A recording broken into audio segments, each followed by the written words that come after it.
What's up, gang? Your trainer Joe Stone's back in the gym with you today. So I received a great question recently.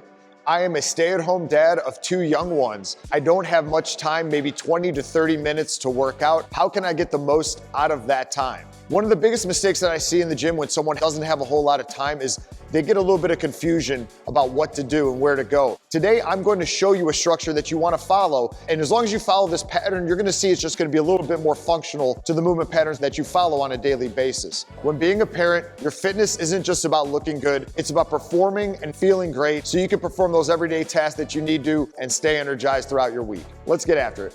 All right, if you're a busy parent and you've only got 20 minutes, this is how you're going to make it count. We are hitting 6 essential movement patterns that your body actually uses every day, and we're doing it in a continuous circuit so you build muscle and conditioning at the same time. 1 minute per exercise, moving nonstop, minimal breaks in between.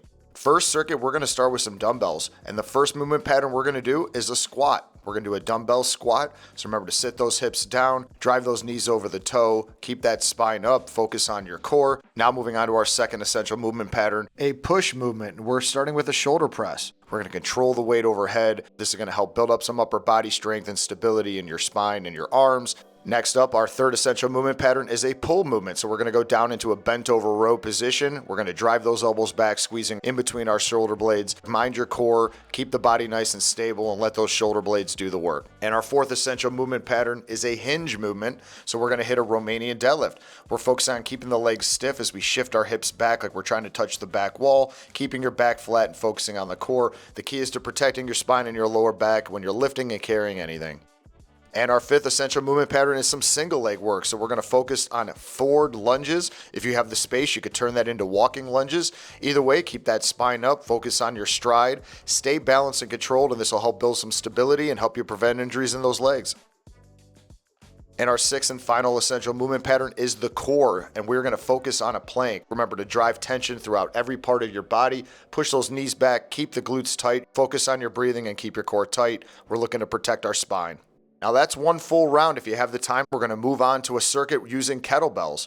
First essential movement pattern is our squat. We're going to turn this into a goblet squat. Holding that weight in front of our collar here, we're going to make sure that we're using our core. Stay upright and controlled. Second essential movement pattern is the push, and we're hitting the floor with some push-ups. You can use the kettlebells like I am here, or you can use the floor. Remember to control your tempo. The next movement pattern is the pull, and we're hitting a single arm row this time. Keep your hips stable, twist through that upper spine. Our hinge movement pattern is going to be a good morning. We're still front loading, so we're using our core, focusing on our lower spine, staying nice and secure as you shift those hips back. Our single leg movement will be a side lunge. We're still holding that goblet position, focusing on the core. Remember, we're trying to open up the hips as we sit down into it. And finally, back to that core, we are going to do a kettlebell crunch. Keep that lower back nice and flat, arms straight, squeezing tight and controlled on the way down. If you still got time, our third round of exercises is going to be with resistance bands. Back to the squats, front loading it again, keeping constant tension on that band, core up. Our pushing movement will be a triceps kickback. Control that extension, try to pause when your elbows lock out. The pulling movement will be a bicep curl. Stand on that band, stay strict and go slow. We're going to combine the hinge and the single leg by doing a single leg Romanian deadlift. You can use a dumbbell, you could use your body weight or the kettlebell. Remember to stay balanced and control as you shift those hips back.